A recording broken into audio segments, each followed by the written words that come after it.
Hi నమస్తే. మా space cinema లోకానికి అందరికీ స్వాగతం సుస్వాగతం. ఈరోజు ఒక చక్కని హారర్ థ్రిల్లర్ చిత్రంతో సినిమా రివ్యూస్ మీ ముందుకు వస్తుందండి. మరి ఈ సినిమా ప్రేక్షకుల్ని భయపెట్టిందా, హిట్ అయిందా, లేక ఫట్ అయిందా అనేది సినిమా రివ్యూలోకి వెళ్ళాక చూసుకుందాం. ముందుగా చిత్ర తారాగణం విషయానికి వస్తే నటీనటులు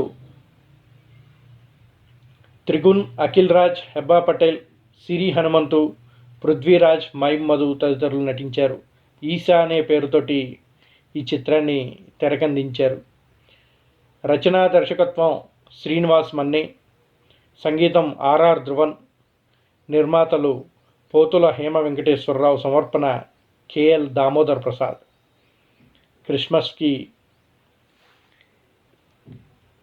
25 డిసెంబర్న ఈ చిత్రం ప్రేక్షకులకు ముందుకు వచ్చింది. హారర్ సినిమాగా వచ్చిన ఈ సినిమా హారర్ని అందించిందా?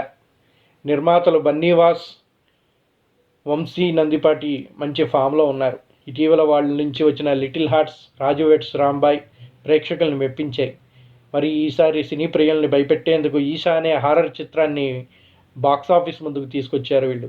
ఈ చిత్రం కథ ఏంటి? ఇది ప్రేక్షకులను భయపెట్టిందా, నిజంగా ఆకర్షించిందా, లేక బోల్తా పడిందా అనేది ఇప్పుడు మనం చూసుకుందాం. సినిమా కథాంశానికి విషయానికి వస్తే కళ్యాణ్ హీరోగా త్రిగుణ్ అనే పాత్రని నటిస్తున్నాడు. వినయ్, నయన, అపర్ణ చిన్నప్పటి నుంచి మంచి మిత్రుడు. దెయ్యాలు, ఆత్మలు అనేవి అసలు లేవని బలంగా నమ్ముతూ ఉంటారు. ఇక క్యారెక్టర్స్ కళ్యాణ్గా త్రిగుణ్,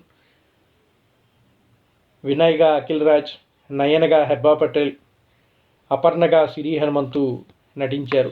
వీళ్ళందరూ కూడా మంచి మిత్రులుగా చిన్నప్పటి నుంచి ఉంటూ ఉంటారు. దయ్యాలు, ఆత్మలు అనేవి అసలు లేవని బలంగా నమ్ముతూ ఉంటారు. మూఢనమ్మకాల పేరుతో జనాల్ని దోచుకుంటున్న అమాయకులు, చావులకు కారణమవుతున్న బురుడీ భావాలని, దొంగ సమాజుల్ని అరికట్టాలనే పనిగా పెట్టుకుంటారు. ఈ క్రమంలోనే వాళ్లకు ఆంధ్ర, ఒడిశా సరిహద్దుల్లో జీవిస్తున్న ఆదిదేవ్, పృథ్వీరాజ్ బాబా గురించి తెలుస్తుంది.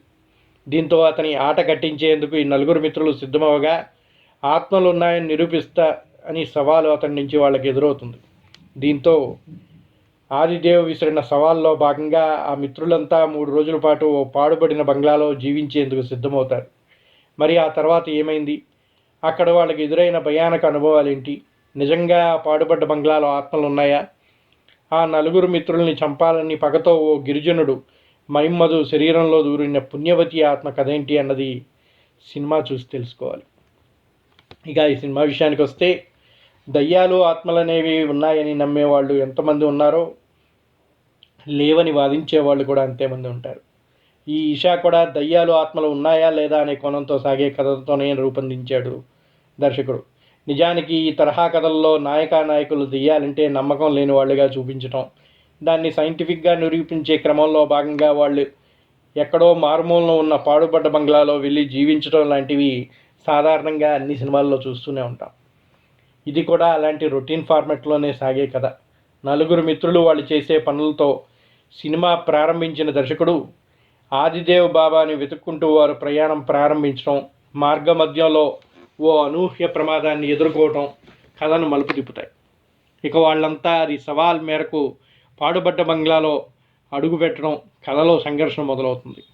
అయితే కథకేంతో కీలకంగా బంగ్లా నేపథ్యంలో అక్కడ వరుస చావులకి వెనకున్న కారణాలన్నీ సన్నివేశాల రూపంలో చూపకుండా మాటలతో సరిపెట్టేయడంతో అంతగా ఆకట్టుకోదు.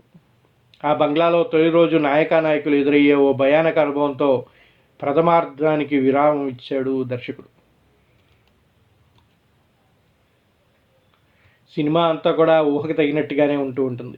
ఇక మిగిలిన 2 రోజులు ఆ బంగ్లాలో నలుగురు మిత్రులు ఎలాంటి అనుభవాలు ఎదురయ్యాయి, వాళ్ళని చంపాలని పగలతో రగిలిపోతున్న పుణ్యవతి ఆత్మ నుంచి ఎదురైన సవాళ్ళు ఏంటి, ఆదిదేవ్ బాబా నేపథ్యం ఏంటి ఉన్నది ద్వితీయార్థంలో కీలకంగా ఉంటుంది.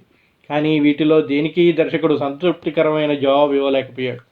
భయపెట్టేందుకు అవకాశం ఉన్న పుణ్యవతి ఎపిసోడ్ని కేవలం ఒక ట్రాక్కే పరిమితం చేయడం వల్ల కథలో థ్రిల్ మిస్ అయినట్టుగా అనిపిస్తుంది. అలాగే న్యూరో సర్జన్ అయిన ఆదిదేవ్ దయ్యాల్ని వదిలించే బాబాగా ఎందుకు మారాల్సి వచ్చిందన్నది చూపించలేదు. అనూహ్యంగా మరణించిన వాళ్ళు తాము చనిపోయామనే విషయం ఎందుకు ఒప్పుకోరు, అసలు ఆత్మలుగా ఎందుకు మారతారు అనే పాయింట్ని క్లైమాక్స్లో సాగుతూ ఉంటుంది. ఆది మాత్రం ప్రేక్షకులకి కాస్త అది కొంచెం థ్రిల్ పంచినప్పటికీ క్లైమాక్స్లో సీజన్ 2 బాటలు వేశారు. మొదటి సినిమాకే సరైన క్లైమాక్స్ అందించకుండా ఇక రెండో పార్ట్ ఉంది అని చెబుతూ ఉంటాడు ఈ సినిమా ఎండింగ్లో. ఇక సినిమా విషయానికి వస్తే త్రిగుణ, హెబ్బా పటేల్, రాజ్, సిరి కథకు తగ్గట్లుగా తమ పాత్రలో ఒదిగిపోయారు. ఆదిదేవ్గా పృథ్వీరాజ్ ఆహార్యం కొత్తగా ఉన్నా ఆ పాత్రను మరింత శక్తివంతంగా చూపించాల్సి ఉంది. పుణ్యవతి ఆత్మ ఊహించిన గిరిజన వ్యక్తి మైమ్ మధు తెరపై కనిపించినప్పుడల్లా భయపెట్టేశాడు.